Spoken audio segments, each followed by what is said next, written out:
તો હાલ એક મહત્વના સમાચાર સામે નજર કરીશું। મહાઠગ ભૂપેન્દ્રસિંહ ઝાલાના કૌભાંડ મુદ્દે ખુલાસો થયો છે।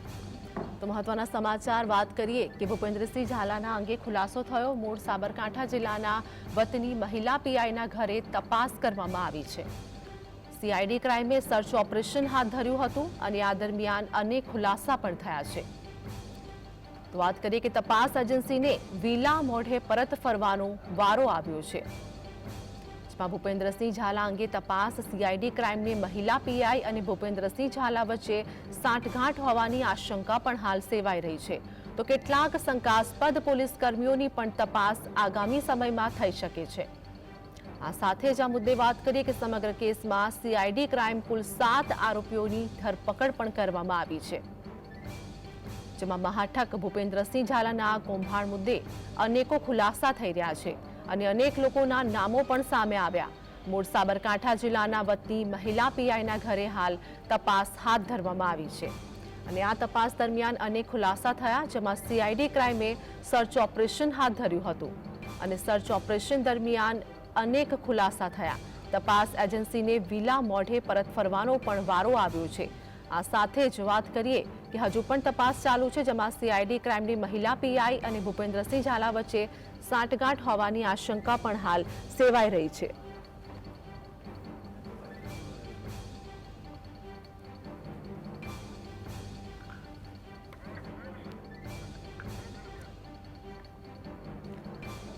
તો કૌભાંડ અંગે વાત કરીએ કે મહાઠગ ભૂપેન્દ્રસિંહ ઝાલાના કૌભાંડ મુદ્દે અનેકો ખુલાસા પણ થયા છે। હાલ તો સીઆઈડી ક્રાઇમ દ્વારા તપાસ પણ હાથ ધરવામાં આવી છે। મૂળ સાબરકાંઠા જિલ્લાના વતની મહિલા પીઆઈના ઘરે પણ તપાસ હાથ ધરવામાં આવી, જેમાં સીઆઈડી ક્રાઇમે સર્ચ ઓપરેશન પણ હાથ ધર્યું હતું।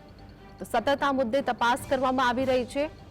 આ સાથે જ તપાસ એજન્સીને વિલા મોઢે પરત ફરવાનો વારો પણ આવ્યો છે। તો મહિલા પીએસઆઈના ઘરે પણ તપાસ કરવામાં આવી હતી। સીઆઈડી ક્રાઇમની મહિલા પીઆઈ અને ભૂપેન્દ્રસિંહ ઝાલા વચ્ચે સાંઠગાંઠ હોવાની આશંકા પણ છે।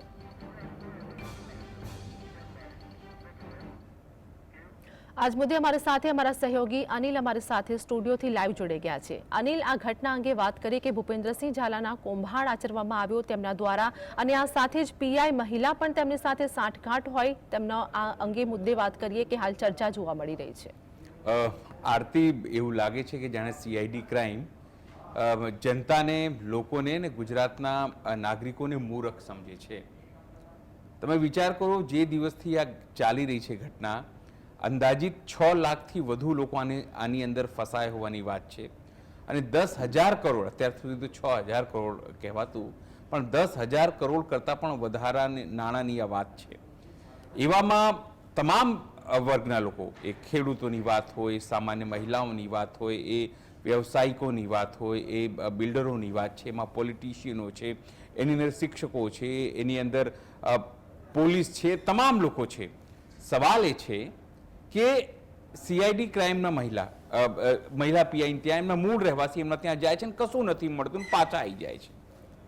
એટલે અથવા તો સીઆઈડી ક્રાઇમ બહુ હોશિયાર છે અને એનું લાગતું હશે કે એમના મહિલા પીઆઈ જે પણ જેના ત્યાં એ બિચારા ખૂબ મૂરખ છે અને તમામ પુરાવા પોતાના ઘરે રાખ્યા હશે અને એટલે આપણે જઈશું અને ત્યાં તપાસ કરીશું અને કબાટ માટે એક ઇન્વેસ્ટમેન્ટનું જે આપણને સર્ટિફિકેટ મળી જશે અને આપણે લઈને આવીશું, પૂછપરછ કરીશું, મહિલા પીઆઈ કહી દેશે કે હા સાહેબ, મેં 10 લાખ, 5 લાખ કે 20 લાખ કે કરોડ એ આટલા રૂપિયા ઇન્વેસ્ટ કર્યું હતું, મને ખબર હતું કે ગેરકાયદેસર છે, છતાં મેં પણ કર્યું છે અને 400થી વધુ પોલીસ કર્મીઓનું પણ કરાયું છે। આ વાત મારા છે। શું આવું થવાનું છે? આવું અપેક્ષા રાખે છે સીઆઈડી ક્રાઇમ કે સીઆઈડી ક્રાઇમના અધિકારીઓ? ખાલી મૂર્ખ બનાવવાની વાત છે। હું તમને કહી દઉં, પહેલા દિવસથી કહું છું, આમાં કંઈ થવાનું નથી। જે રીતે જે કૌભાંડ છે, કૌભાંડ કરવાની દેખાડવાની વાત છે, માત્ર રાજકીય અંટસ અને રાજકીય અંટસના કારણે ભૂપેન્દ્રસિંહ ઝાલાને ની આ તમામ વસ્તુઓ અનાયાસ જ ખોટી રીતે જ, તમે કહો ને ઘણી વખત આપણે ઉંદર પકડવા જઈએ ને સાપ પકડાઈ જાય, એવી રીતે માત્ર ઉંદર પકડવા ગયા હતા અને સાપ પકડાઈ ગયું છે। તમે સમજો, હવે આ સાપ છોડાય એવી સ્થિતિ નથી, કારણ કે જો તમે સાપને છોડો તે તમને કરડી લેશે અને તમે જો અને એ ભાગી જાય તો તમને ભવિષ્યમાં ડર રહેશે કે કાલ ઉઠીને સાપ તમને પૂપાડો મારશે। પકડીને તમે રાખી નહીં શકો, કારણ કે તમારી પાસે વ્યવસ્થા નથી, રાજકીય આકાઓ છે ત્યાં જે તેને આજની તો કાલે છોડાવી લેશે। ડૂબશે કોના પૈસા? જે સામાન્ય લોકોને લાગે છે કે થોડું લાભ, આટલી મોંઘવારીમાં ઘર ચલાવવું મુશ્કેલ બને છે, તો થોડું લાભ અમને મળી જાય, એમને ન ખબર હોય સામાન્ય લોકોને, એમને તો એવું જ છે કે આ કાયદેસર હશે, લોકો આવશે, અમે એના ઇન્વેસ્ટ કરીશું, 3% અમને એનું વળતર મળશે અને કમસે કમ થોડું રાહત અમને મળશે. એટલે સામાન્ય લોકો આવી રીતે વિચારે. સામાન્ય લોકો પાસે એ જ્ઞાન નથી કે તમે આ સર્ટિફિકેટ અમને આપો કે અમને આ સર્ટિફિકેટ આપો. જે દેશમાં ગૃહમંત્રી એવું કહેતો હોય કે કાલે શેર બજાર વધવાનું છે અને શેર બજારમાં લોકો પૈસા નાખી દે અને બીજા દિવસે શેર બજાર પડી જાય, એની તપાસ ના થતી હોય, તો પછી તમે આ તપાસ કઈ રીતે અપેક્ષા રાખો કે ફ્રી એન્ડ ફેર થશે? કોઈ નહીં થાય. માત્ર દેખાડો, અને દેખાડાની અંદર જો પોલીસવાળા ઇન્વોલ્વ હશે તે તમામને કહી દેવામાં આવશે કે તમે ચિંતા ના કરો, તમામને આપણે છોડાઈ લઈશું. એ ગૃહમંત્રીની વાત હોય કે કોઈની વાત હોય, તમામના ફોટા હોય, બધાને ખબર હોય કે આ વસ્તુ. શું ગૃહમંત્રી કોઈના કાર્યક્રમમાં જાય છે તો તપાસ નથી કરાવતા? સીએમ કોઈ જગ્યાએ કાર્યક્રમમાં જાય છે તો તપાસ નથી કરાવતા? જે કાર્યક્રમમાં જઈએ છીએ એ કોનું કાર્યક્રમ છે, એમાં પાછળ કોણ છે? આટલી મોટી સ્ટેટ આઈબી છે એની પાસે, આટલું મોટું તંત્ર છે, ખુફિયા તંત્ર. 1 મિનિટમાં તમને ખબર પડી જાય કે આ માણસનું ભૂતકાળ શું છે, આ માણસને ત્યાં આપણે ઊભો રખાય કે ના રખાય, એનો ભૂતકાળ છે. એની તપાસ થઈ છે કે ઇલેક્શનમાં જ્યારે ઊભા રહેવાના હતા એની પહેલાની તપાસથી એને ફોર્મ ખોટું ભરેલું. છતાં પણ આ તમામ વસ્તુઓ ચાલે છે. એ શક્ય છે કારણ કે આપણને વિશ્વાસ છે કે જો તમે કેસરી પટ્ટો પહેરી લેશો, ટોપી પહેરી લેશો, તો તમને કંઈ નહીં થાય. એ વાતનો વિશ્વાસ, એ જ એમને કૌભાંડ કરવા માટે જે તંત્ર પછી. કાલની ઘટના કહું, સુરતમાં એક બીજેપીનો કાર્યકર્તા ફાયરિંગ કરે છે. એ તાકાત ક્યાંથી આવે છે તમને કે ફાયરિંગ કરો ને એમાં લોકો એમને ખબર છે કે હું બીજેપીનું કાર્યકર્તા છું, મારી પાછળ ઘણા લોકો ઊભા છે. અને જે રીતે ભૂપેન્દ્રસિંહ ઝાલાની વાત કરી તો એણે ભાજપને પૈસા આપેલા છે, એ ચંદા ₹100 આપેલા છે. તમે જે ગણો તે, તો એ માત્ર દેખાડવાની વાત છે.